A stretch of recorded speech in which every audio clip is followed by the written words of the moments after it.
For the first time in a long time, an entire generation of Americans is on track to have a harder financial life than their parents. They did everything right. They studied hard, went to college, and racked up credentials. They work longer hours, chase promotions, and stitch together side hustles. And yet, for millions of them, the finish line of financial security, a stable career, a home of their own, a comfortable retirement, just keeps moving further away. This isn't just a feeling, it's a mathematical reality.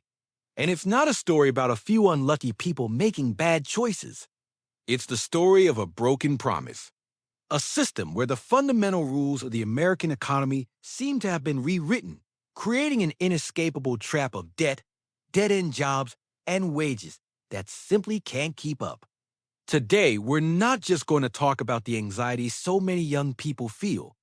We're going to break down the hard numbers that prove it. This is why young Americans can't get ahead.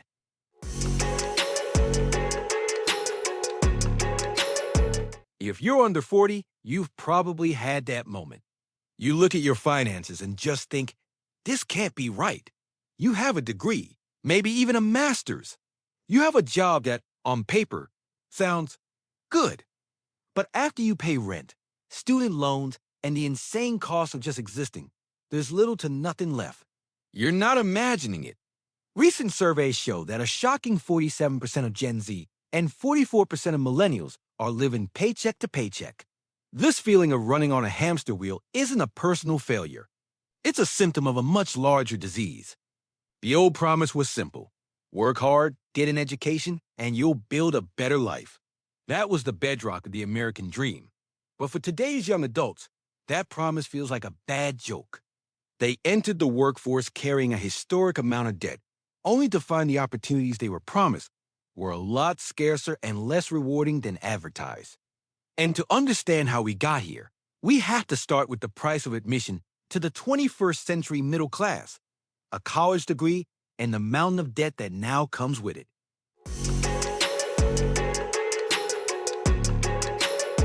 There is no single factor that has crippled a generation more than the explosion of student debt.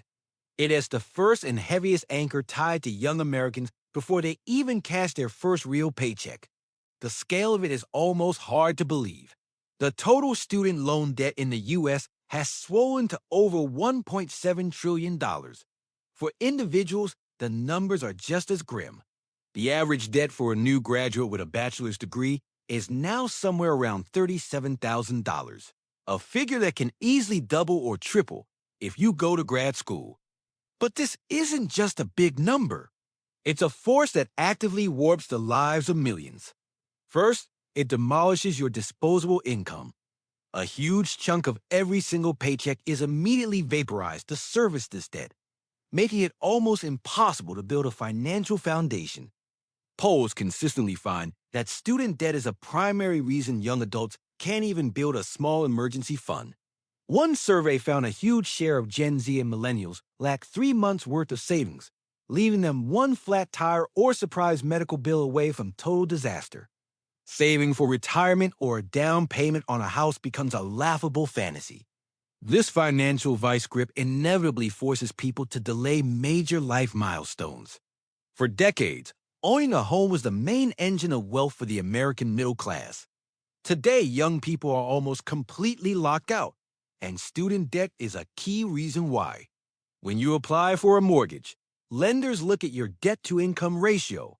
With tens or even hundreds of thousands of dollars in student loans, most young people are disqualified before they even start. The same cruel logic applies to building a family. Countless studies show that young adults are putting off getting married and having kids specifically because of their student debt. They feel like they simply can't afford it. Even worse, student debt dictates career choices and kills innovation.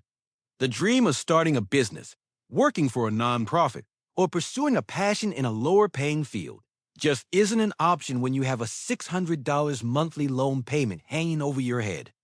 Instead, graduates are funneled into the highest-paying corporate jobs they can find, no matter their skills or interests. They're forced to prioritize servicing their debt over building a meaningful career. Think about that. How many great teachers, social workers, artists, And entrepreneurs have we lost because they were forced to take a sales job to keep the debt collectors away. The debt also crushes risk-taking. Moving to a new city for a better job is terrifying when it means possibly missing a loan payment. This doesn't just hurt individuals. It puts the brakes on the entire economy. Imagine a recent grad. Let's call her Maria. She's the first in her family to go to college. She worked her tail off, got an engineering degree, and landed a job with a $70,000 starting salary. On the surface, she's a success story, but she graduated with $80,000 in loans. Her monthly payment is over $900. After taxes, rent in a major city, and that massive loan payment, her impressive salary shrinks to a paycheck-to-paycheck reality. She can't save, she can't invest, and buying a home is a complete joke. Her debt dictates every choice she makes. And Maria's story isn't the exception. It's the norm.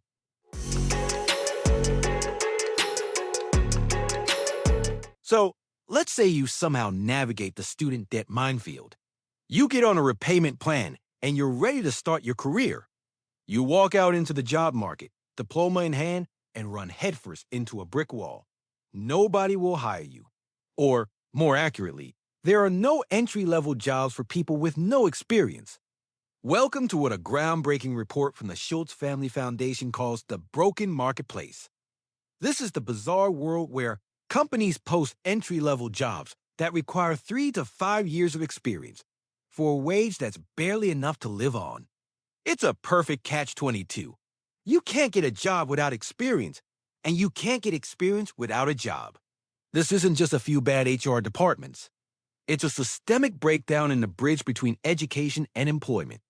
Employers are demanding more experience than ever, while at the same time, they've cut the very internships, apprenticeships, and training programs that used to provide it. The numbers are bleak. The unemployment rate for young people aged 16 to 24 has been hovering at concerning levels, often substantially higher than the national average. But even that hides a bigger problem: underemployment. Analysis from the Federal Reserve Bank of New York shows that over 40% of recent college grads are working in jobs that don't even require a degree. These are your biology and economics majors working as baristas, retail clerks, and food delivery drivers. Not only are these jobs low-paying, but they offer zero path for career growth, leaving graduates stuck in neutral. A few forces created this hostile environment. First, you're competing with older, more experienced workers. In a shaky economy, companies are less willing to take a chance on a new grad who needs training. They'd rather hire someone who can hit the ground running. And as older workers delay retirement, fewer positions open up at the bottom, creating a massive traffic jam for young people trying to get in. Then there's the looming shadow of artificial intelligence. Young people are rightfully anxious about AI's impact on their jobs. A World Economic Forum report projected that while AI will create millions of new jobs, it could also displace around 85 million roles by 2025. And crucially, many of the tasks being automated are the routine, administrative, and data entry duties that made up traditional entry-level jobs. These were the jobs that got your foot in the door. As artificial intelligence eats those roles, it's like the first rung on the career ladder is being sawed off. Finally, there's a huge mismatch between what schools teach and what the job market actually wants. The Broken Marketplace study points to a massive disconnect between schools, parents, and employers. Students are pushed toward 4-year degrees with little practical guidance on careers, while employers complain that graduates lack real-world skills.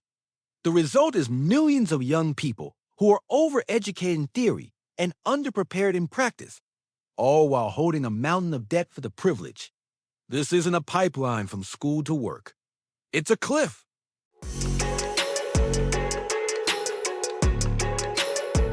For the lucky few who survived the debt trap and the hostile job market to finally land a real job, the relief doesn't last long. It's quickly replaced by a sickening realization: the reward isn't what it used to be. The paycheck, which looks so good on paper, just seems to vanish. And this is the final wall in the trap: stagnant wages being eaten alive by the soaring cost of living. The numbers are stark. Between the start of 2021 and mid-2025, inflation, as measured by the Consumer Price Index, shot up by about 23%. In that same time, average wages rose only by about 22%. That means that, on average, American workers are literally getting poorer. But even those numbers hide the real pain. The costs that have exploded the most are the ones you can't avoid: housing, food, and energy. The price of rent in major cities has gone up way faster than the official inflation rate. So while a new TV might be cheaper, the cost to keep a roof over your head has gone through that roof, and your paycheck hasn't. This is made worse by a phenomenon economists call scarring. Research has proven that the salary you get for your very first job has a huge impact on your earnings for your entire career. If you graduate into a weak economy and are forced to take a low-paying job, you don't just lose out for a year or two. You are put on a lower financial trajectory for decades. You never quite catch up. It's a permanent penalty for bad timing. And nowhere is this squeeze more obvious than in the housing crisis. Home ownership has always been the key to building wealth in America. For young people, that path is now almost completely blocked. In the mid-1980s, the median home price was about 3 times the median household income, a difficult but achievable goal. Since 1985, real median household income, after you adjust for inflation, has gone up by about 50 to 60%. But in that same period, real home prices have exploded by over 150%.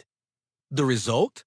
Today, the median home costs 5 or 6 times the median income, a ratio that is just impossible for a young person with student debt and a stagnant salary. Renters are trapped, unable to save for a down payment because their rent is often higher than a mortgage would be. It's a vicious cycle. This is the squeeze. It's getting a 3% raise at work, only to see your rent jump 10% and your health insurance go up 12%. It's the exhaustion of doing everything right getting the degree, working hard and still feeling like you're falling behind. It's the quiet despair of realizing that the middle-class life your parents built on one income is now out of reach for you and a partner with 2 degrees.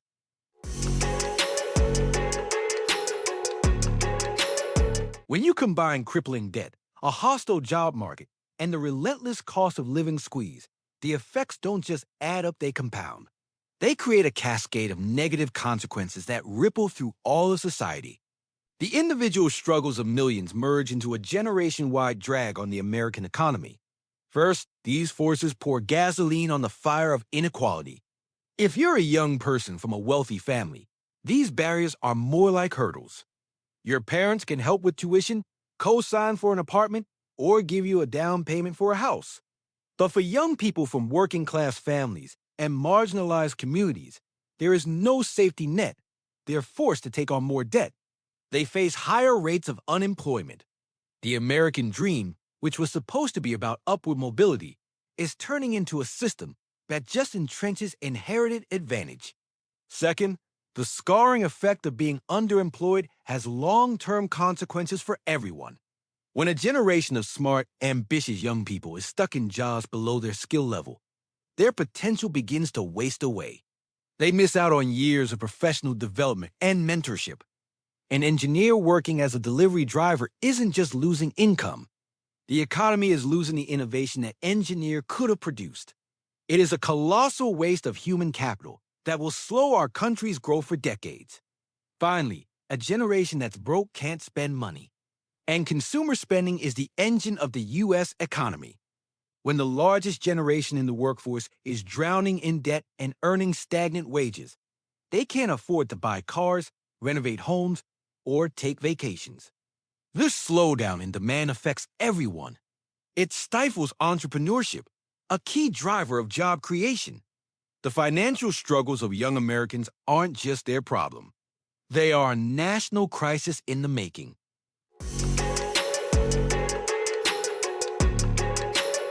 Looking at all the pieces of this trap, it's easy to feel hopeless. The standard advice to work harder or make a budget feels like a cruel joke. A personal budget can't fix a broken housing market. A positive attitude can't magically create an entry-level job that doesn't require 5 years of experience. But understanding the system is the first step toward changing it. And while there's no single magic bullet, there are clear paths forward. It requires a shift away from blaming individuals and toward fixing the broken structures. On a practical level, we need targeted measures that offer immediate relief. For student debt, we need to improve and expand income-driven repayment plans. These plans tie your monthly payment to what you actually earn, preventing the kind of financial ruin that forces people to choose between their loans and their rent. To fix the experience paradox, we must invest in paid apprenticeships and internship programs, as called for by the Schultz Family Foundation. Creating real on-ramps into careers isn't just a social program. It's a vital investment in our future. But these are patches. The real work is structural reform. We need a serious national conversation about how we fund higher education, because the current model of loading up 18-year-olds with a lifetime of debt is clearly broken. On the labor front, we need policies that actually support young workers, from strengthening labor protections to ensuring minimum wages are livable wages. And we must realign our education system to give students clear career pathways that reflect the reality of the job market. This isn't a partisan issue. It's a generational one. It's about restoring the basic promise that if you work hard and play by the rules, you can build a secure life. The challenges are huge, but they aren't impossible. They were created by policy choices, and they can be fixed by better ones. The story of why young Americans can't get ahead isn't about avocado toast or a lack of hustle. It's the story of a three-front war being waged against their financial lives. It's the anchor of student debt pulling them under. It's the hostile job market that demands experience it refuses to provide. And it's the crushing squeeze of stagnant wages in a world of skyrocketing costs. These aren't separate problems. They are an interconnected trap where each one makes the others worse. This is not a story of individual failure. It's the story of a generation that was promised a game of checkers, but was forced to play three-dimensional chess with most of their pieces missing. They are doing everything they were told, only to find the rules were changed halfway through. But a generation that understands the rules of the game they're being forced to play is a generation that can start to write its own. What do you think is the single biggest barrier for young people today? Is it the debt, the jobs, the cost of living, or something else entirely? Let's discuss it in the comments below. If this story resonates with you, if you've felt these pressures in your own life, share this video.